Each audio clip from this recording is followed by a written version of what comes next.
Shalom Lekem, avec vous le pasteur Anani. Partagez, commentez et likez si possible. Nous voulons revoir avec vous en quelques 10 minutes les 144 000 d'Apocalypse chapitre 7. Que la paix soit avec vous. Alors, en grande partie, nous avons un aperçu. Apocalypse chapitre 7 est introduit par le chapitre 6 verset 17 qui dit ceci. Car le grand jour de sa colère est venu, qui peut subsister? Alors, l'idée centrale d'Apocalypse chapitre 7 répond à la question de chapitre 6, verset 17. Qui subsistera au second avènement de Jésus?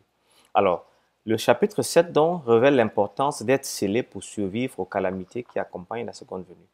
Le thème de cette vidéo donc est que nous allons présenter le sens des sceaux et du scellement, parce que les documents sont scellés afin de tenir secret, de valider leur contenu dans l'ancien temps. Les gens sont scellés comme un signe de possession, de protection, en gros. Éphésiens chapitre 4, 30 est un des sens de ce que nous voulons dire, qui parle de conflit cosmique. Ce contexte donc parle de la tristesse de l'esprit, qui est une version localisée du conflit cosmique. Le nombre 144 000, la question que beaucoup de gens se posent, est-il littéral ou symbolique? La leçon donc interprète le nombre symboliquement, qui est aussi détaillé dans le thème que nous allons voir. Les 144 000 et la grande multitude sont-ils deux groupes différents ou deux façons de décrire le peuple de Dieu à la fin des temps? Nous allons donc essayer de voir une ouverture, comment interpréter ça. Romains chapitre 3, verset 19 à 24, quel est le sens d'irréprochable? Est-ce que ça veut dire que vous n'avez pas commis de péché? Nous allons donc comprendre ça et appliquer ça à nos vies aujourd'hui.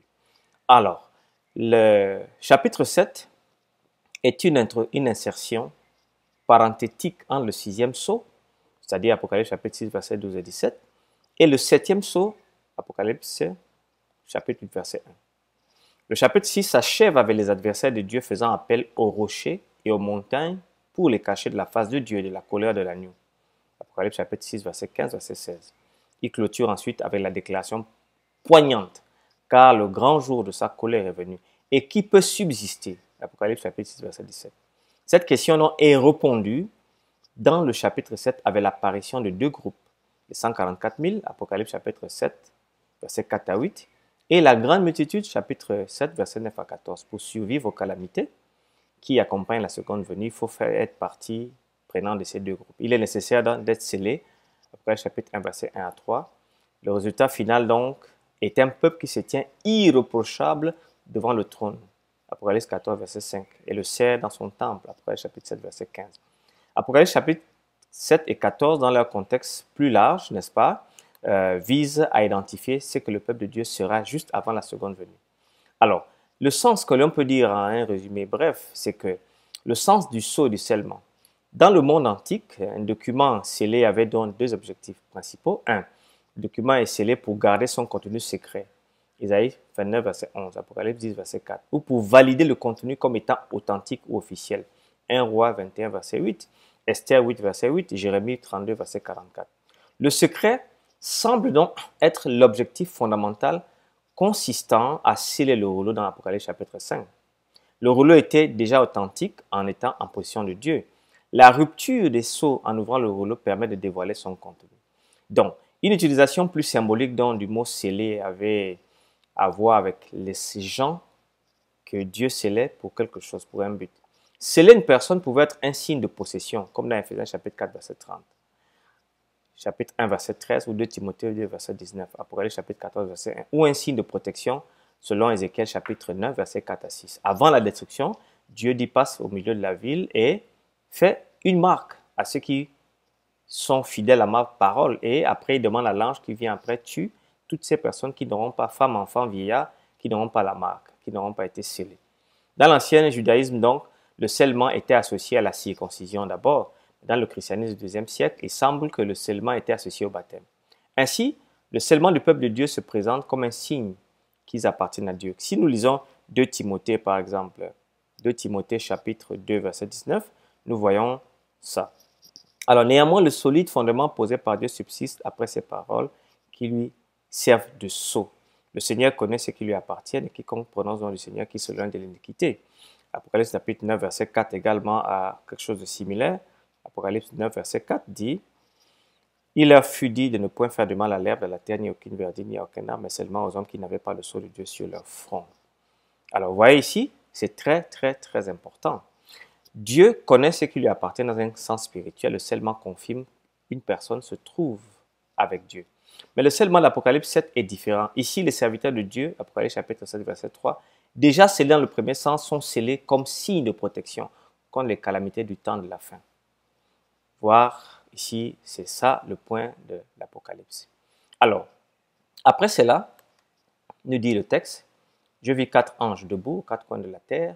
Ils retenaient les 4 vents de la terre afin qu'ils ne soufflent point du vent sur la terre, ni sur la mer, ni sur aucun arbre. Et je vis un autre ange qui montait du côté du soleil levant, qui tenait le sceau du Dieu vivant. Il cria d'une voix forte aux 4 anges qu'il avait été donné de faire du mal à la terre et à la mer. Il dit, ne faites point de mal à la terre, ni à la mer, ni aux arbres, jusqu'à ce que nous ayons marqué du sceau le front des serviteurs de notre Dieu. J'entendis le nombre de ceux qui avaient été marqués du sceau, 144 000 de toutes les tribus des fils d'Israël. Une liste, à la lumière de l'analyse qui précède, il peut être surprenant pour certains que la leçon se rapporte, n'est-ce pas, à Éphésiens chapitre 4, Éphésiens chapitre 4, verset 30, qui est clair, qui dit « N'attristez pas le Saint-Esprit de Dieu par lequel vous avez été scellés pour le jour de la rédemption, dans le cadre du scellement de protection de la fin des temps. » Le contexte d'Éphésiens est une liste de comportements moraux qui attristent l'esprit. Si vous lisez à partir du verset 25 jusqu'au chapitre 5, des conseils que Paul donne à la famille, à l'église, au couple. Mais il y a un élément important apocalyptique dans cette liste de comportements. Il est dit aux croyants de ne pas donner aucune occasion au diable. C'est Éphésiens chapitre 4, verset 27. Ils doivent au contraire être des imitateurs de Dieu, chapitre 5, verset 1. Ainsi, affliger l'esprit dans le contexte du conflit cosmique entre Dieu et Satan, le croyant doit imiter le caractère de Dieu, la vérité, l'honnêteté, les paroles de grâce et d'encouragement, la gentillesse, la compassion, le pardon, l'amour, le sacrifice, le contrôle de soi, plutôt que le caractère de Satan, que nous connaissons, le mensonge, la colère, le vol, les paroles injurieuses, l'amertume, la dureté de cœur, la calomnie, la haine, comme c'est le cas dans le livre de l'Apocalypse. Les luttes pour la formation du caractère au quotidien sont liées au conflit beaucoup plus grand que dans l'univers. Alors, le nombre 144 000 est-il littéral ou symbolique? Une lecture symbolique du nombre doit être préférée ici pour plusieurs raisons. La liste des 12 tribus ne se trouve nulle part ailleurs. Vous voyez? Ici, je regardais, voici, l'agneau se tenait sur la montagne des Sion. Il avait eu 144 000 personnes qui avaient son nom, le nom de son père, écrit sur leur front. J'ai entendu du ciel une voix comme un bruit de gros eaux. Nous allons analyser ça derrière. Alors, les tribus d'Apocalypse, ici, sont à l'envers. Ils sont marqués du sceau. Il y a Judas qui est normalement à la 4e position, Ruben qui était le premier à la 2e position, Gad qui était le 8e à la 3e position. Donc, il ne suit pas l'ordre conventionnel que nous voyons. Alors, Ruben qui est normalement premier, Simon le 2e, Lévi le 3e, Judas le 4e, Zabulon, Issachar, Dan, Gad, Aser, Naphtali, Joseph et Benjamin. Ici, vous voyez donc, il y a eu un remplacement. Dan, qui a été la tribu la plus idolâtre, a dû être enlevé pour ses causes, a été remplacé par Manassé. Alors, donc voilà, il faut donc prendre, à cause de ça, la liste des 10 tribus ne se trouve nulle part ailleurs. Elle n'est donc pas une liste littérale. Comme preuve, Judas déjà est répertorié en premier au lieu de Ruben. Joseph, père d'Ephraïm et de Manassé, remplace Ephraïm. La tribu de Dan est absente dans la liste et Lévi est inclus. N'est-ce pas? Si vous comparez Nombre chapitre 1, verset 5 à 15, chapitre 13, verset 4 à 15 aussi, ils ne sont pas aussi répertoriés dans l'ordre de naissance, comme dans Genèse 49 que j'ai mentionné. Et de deux, Apocalypse 1.1 nous dit que le livre de l'Apocalypse a été signifié, séméion. Ça dit que ça a été un ordre sémantique, ça dit que souvent traduit par révéler ou faire connaître. C'est donc un symbole ou un signe révélé pour signifier autre chose, dans un langage symbolique qui se réfère donc à l'avenir. Donc, traiter l'Apocalypse de littéral est un problème. La plupart des choses à l'intérieur sont de caractère symbolique, sauf si un sens littéral est vraiment évident.